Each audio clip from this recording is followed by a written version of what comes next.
Hi everyone, welcome back to the Massive Fan Podcast. I am actually a little sad today because it's the last video of the Moonlight Chicken series. So far I have done, I think, 4 other videos for this series. I did the full review of the drama, why you should watch it. I did a video on understanding Uncle Jim and Li Ming's relationship. I did 2 videos on Alan and Wen. The first one was about Alan and Wen's relationship timeline, and the second part was about Alan and Wen's breakup and why it happened, what went wrong, how they dealt with the aftermath of it, why they continued living together. But my latest video went up last week, which was all about Jim and Wen, their love story, and what my thoughts on their journey together was. And that brings us to today's video, which is the final video in the series.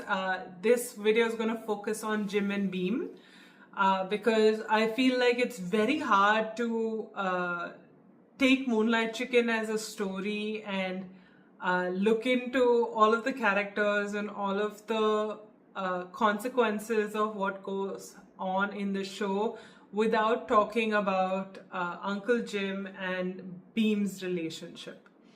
Without further ado, let's get started. So I'm going to start by setting up a timeline of sorts for Jim and Beam's relationship. I think Beam passed away in 2018. At that time, I believe he and Jim would have already been together for 5 to 6 years, at the very least, I think, because obviously they are at a place, at that point of time, they're at a place where they have built a business together. They're low-key living with each other, because Jim, in that last argument, says that, hey, you know, which home are you talking about? So he does, Beam does refer to Jim's home as his home as well.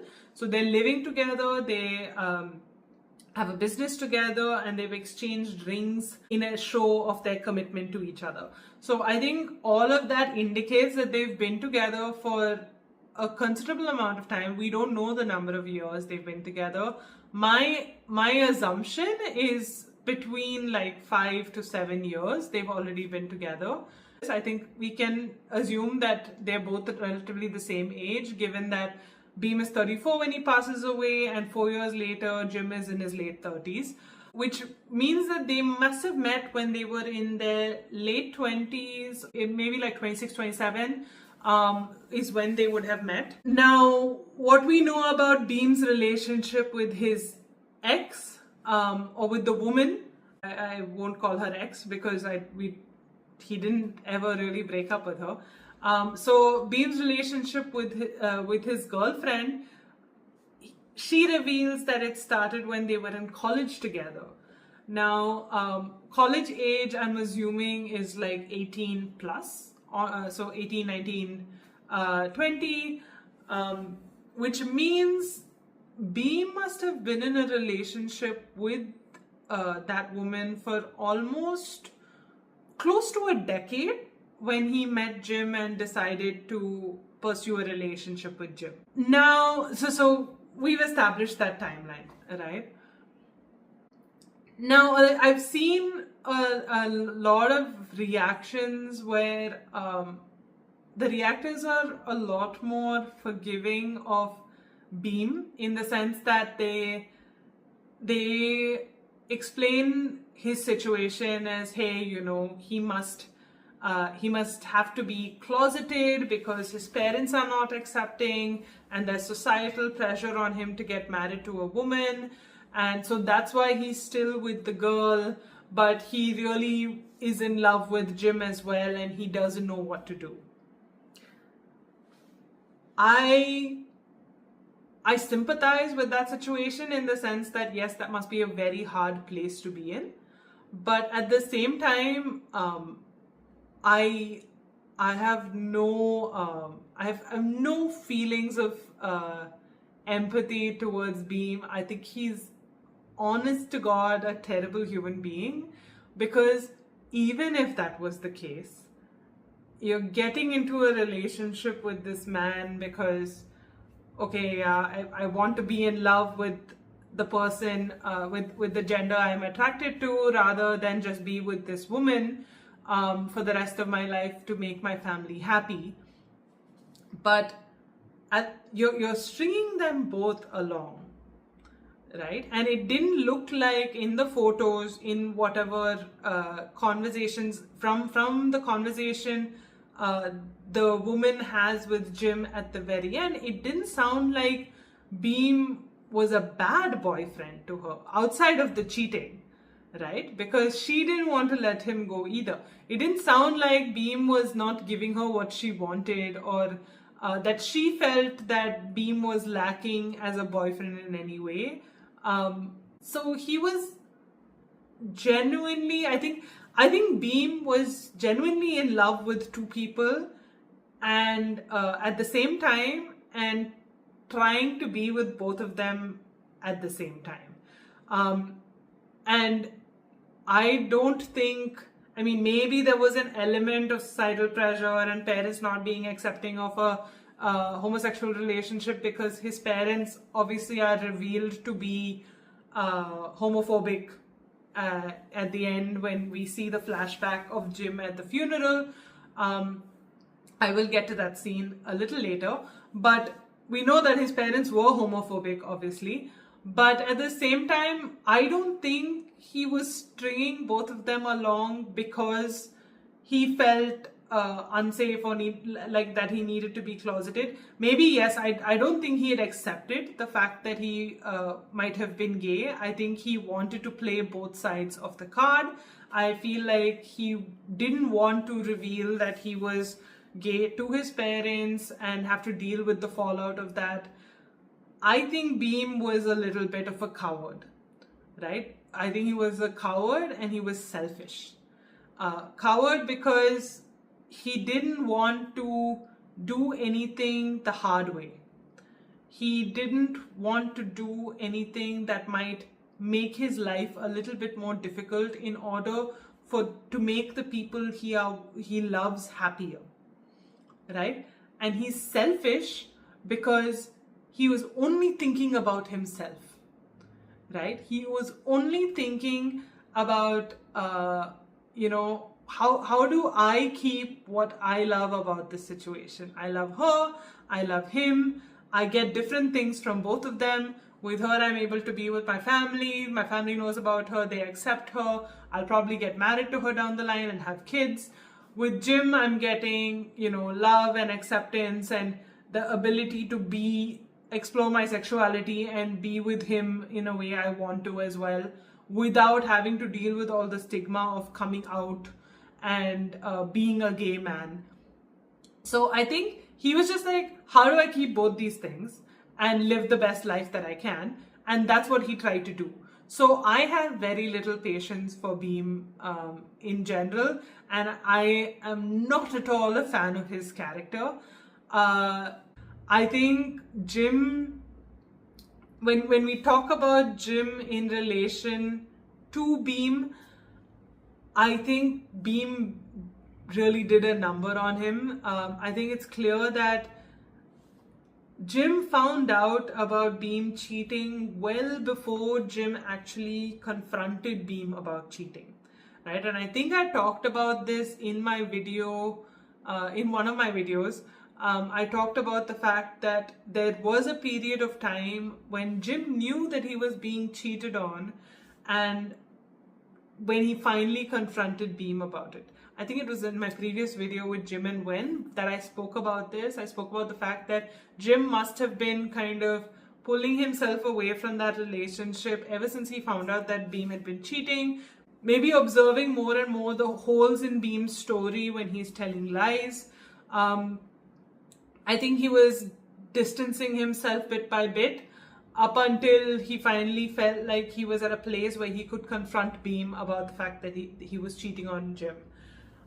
All that being said, obviously when Beam passed away in the way that he did so suddenly, without any closure for Jim, without them having a conversation about the affair out in the open, because I think One of the reasons the woman was able to move on with her life was also because she had already had that conversation with Beam. Right? She found out about Jim, she spoke to Beam about it, put forth the ultimatum, and Beam told her that he needed a little time to settle things with Jim. Right? Whereas Jim never had that conversation. Jim brought it up. He had obviously the argument saying, go home, like we're done. But they never got to address the fact that you're with someone else. What are you going to do about it? I'm not willing to put up with it. How long has this been going on? There were just so many questions Jim had that never got answered. And then all of a sudden, Beam was dead. And on top of all of these unanswered questions, there was also guilt. Because Beam was this close to missing that ferry. Because of the fight that Jim was having with him, Beam was very close to missing the ferry. He was trying to placate Jim. He was trying to make Jim feel better. Meanwhile, Jim didn't want to listen to him at that point of time. Like, I think in that moment when they're arguing on the docks, that's another moment of Beam's selfishness and also his priorities that kind of come through. Because your partner is fighting with you, has revealed that he knows that you're cheating on him. You're in a long-term relationship with him. You own a business together. This man is saying, I'm done, like we're through. I don't want to see you again. And in that moment, you're still trying to get on the ferry to go back to the other partner that you have, the woman that you're with. What does that say about Beam, right? Like, what was it that was so important for him that he needed to get back to her in that moment? Like, it really makes me question, like, how much value did he really put in Jim? Right? I don't even blame Jim for having all of these questions or being so hung up on Beam for so long, because it would shake your worldview a little bit, right? You're basically telling this man that you're in love with, you've been in a relationship with for so many years, that you don't want to be with him anymore because you know that he's cheating and you're through. And he still wants to walk away and come back to this conversation later, right? I think that says a lot about Beam and where he's at and what he thinks about Jim.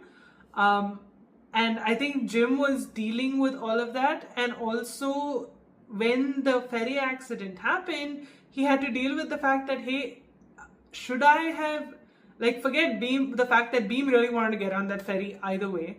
But should I have made more of a fuss about him staying?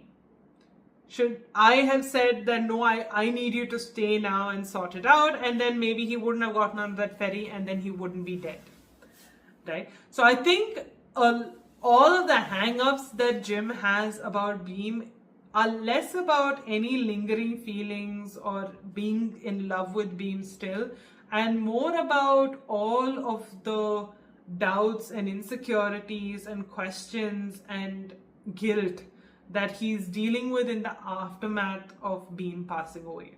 Now, another key component of Jim and Beam's relationship that's obviously significantly affected Jim's life going forward after Beam's death is the fact that they had financially combined their assets. Again, I can't think of Beam being completely pure-hearted in this action, because you have to keep in mind that in that equation of Jim and Beam, Beam was the only one who had the full picture, in the sense that he knew he was in a relationship with this woman. He knew, that his family was not accepting of anything.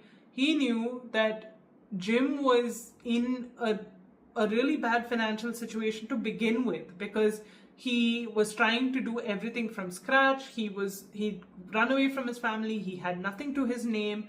And at that time, his sister was also not super supportive, probably doing her own thing, and he had the whole picture, and for whatever reason convinced Jim that, hey, let's combine our bank accounts and put all of the money that we get from the diner in my account. How was that? I want to give him the benefit of the doubt. I want to say that he did this thinking it's what would be convenient. But there's also a part of me that wonders, like, was he doing it because he knew that at some point he wanted to walk away with that money? Was he doing it? Like, I don't understand. When he knew the whole picture, when he knew that his commitment with Jim was not everything that Jim thought it was, why would he let it happen in a way that, even if he loved Jim, if you love someone in that way, wouldn't you want to do the most that you can to make sure that person is financially stable and taken care of? In that situation, wouldn't you say, let's combine this and we'll put it in your name, right? Or we split it across both our bank accounts. This whole act of the fact that they had put all of Jim's savings and all of the money from the diner going into Beam's account just raises a lot of questions for me in terms of Beam's intentions with that decision, and also just Beam's character on the whole. Like, it was such a shady thing for him to have done, and it makes so little sense. I mean, yes, part of the blame lies with Jim in the sense that, you know, he shouldn't have maybe become that financially dependent on Beam, allowed him to put their finances together in that way. But I also don't blame Jim, because you're in a relationship with someone, you think it's forever, they have committed to you. Like, why would you think that this is a bad decision, right? That being said, when he did find out that Beam was cheating on him, I wonder why Jim at that time didn't start initiating something to get his money back into his own control, right? That whole, and I think the reason he didn't is a little clearer when you see the flashback of his conversation with Beam's parents, where it never occurred to him that these people would not allow him to take back what is his own, right? His savings and the diner's profits have all gone into Beam's account. It never occurs to him even once that these people are not going to let me take back my own money. And them bringing up this legal thing of, you know, oh, it's all in Beam's name, so why should we give anything to you? And you don't have any proof that any of this was ever yours. And you don't have any proof that there was a relationship between you and our son. So why should we give you anything? I don't think Jim ever thought that someone would do that people might be capable of that. And the sad part is, these are the people who have made Jim build up all of these thick, tall walls around himself and his heart that one is then later dealing with. And as someone who has been scammed out of money, totally separate story, not getting into it, but I have been scammed out of money, I can tell you that the feeling that you have once it's done is just, you're beating yourself up. You're like, how could I be so stupid? Right? In that moment, it isn't something you're thinking about. Like in my case with the scam, I was running on fear and adrenaline and whatever, and I let it happen. In Jim's case, it was love, right? He was in love with this man. He wanted to be with this man forever. He thought that Beam wanted the same. He allowed their finances to merge in this way, and then he lost everything. But in that act of losing everything, I'm pretty sure the only thing Jim was doing in that moment, I'm sure, like, I'm so 100% sure that he never thought through, like, did Beam plan this? Did, what was Beam even thinking, allowing this to happen? How could these people be this way? But his mind would have only thought, how could I have been so stupid?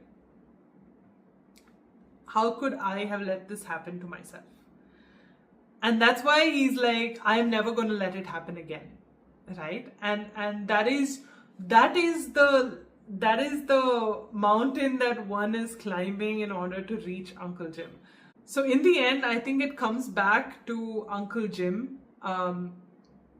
Just such an intricate, complex character with so many different motivations and factors contributing to his behavior, that it's such a nuanced character. Like, the more you watch the show, the more you understand Uncle Jim, right? And the more you understand Uncle Jim, the more beautiful the story of Moonlight Chicken becomes. I just, like, Earth did such a fantastic job on this series. I think a lot of people, I've seen a lot of feedback from online in Reddit and all of these places where people call his acting wooden or in Moonlight Chicken. But I think it's important to remember that he's playing a man in his late 30s. Men in that generation are not very open with their feelings. They don't emote very openly. And so, like, the way he portrayed Uncle Jim was pretty perfect, right? He doesn't talk about anything. His immediate, his way of showing love is through, slightly harsher words than needed. It's all very Asian parent things. Like, I feel like that's why a large part of the Western audience never understood Uncle Jim, because Uncle Jim is such an Asian coded character. I mean, obviously it's a Thai drama, the character is Thai. There are going to be, there are going to be certain intricacies of the character which is very culturally driven. But even as an Indian, I could relate to how Earth portrayed Uncle Jim, because I know people like him. Right? I have seen so many uncles like Jim, maybe not as hot, because let's be real, as much as Earth portrayed that age of character really well, Earth himself, like, that has to be the hottest 40-year-old man who runs a chicken diner that ever existed, right? But it was very believable, and so I think that's why that character went over the heads of a lot of the audience, was because there are so many cultural aspects to him that you needed to understand in order to be able to relate to this character, and a lot of people just didn't get that, right? That brings me to an end of my Moonlight Chicken series. I have enjoyed talking about this show so much with all of you. I hope that, I see that a lot of people have been watching. I hope that you spend some time, go through the videos, leave a comment on what your thoughts are, whether you agree with me, disagree with me. Leave a like on the videos that you enjoyed, and please do subscribe to stay tuned for more content. The next series that I cover will be the Untamed, or in the books, it's known by several words. The Untamed is the series, which is what I'm going to be focusing on in my videos, but I will also touch on the entire universe that it is from, which is a novel series called Modao Zushi, or the Grandmaster of Demonic Cultivation. I will go into the story and the characters and all the relationships that I want to explore there. But just I'm looking forward to that because it's the fandom that got me into being part of fandoms the way I am today. So I owe that fandom a lot. I owe my moots on Tumblr a lot for my journey in that fandom as well. I hope you enjoyed my series on Moonlight Chicken. Please, if you've watched this series but you've not watched the show yet, please do go ahead, watch the show. The link to the episodes will be in the comments. It is on YouTube, just 8 episodes. Each episode is cut into 4 parts, so you can even pause mid-episode and come back to it later. It is definitely worth a watch. I hope you all have a fantastic week ahead. This is Sun signing off.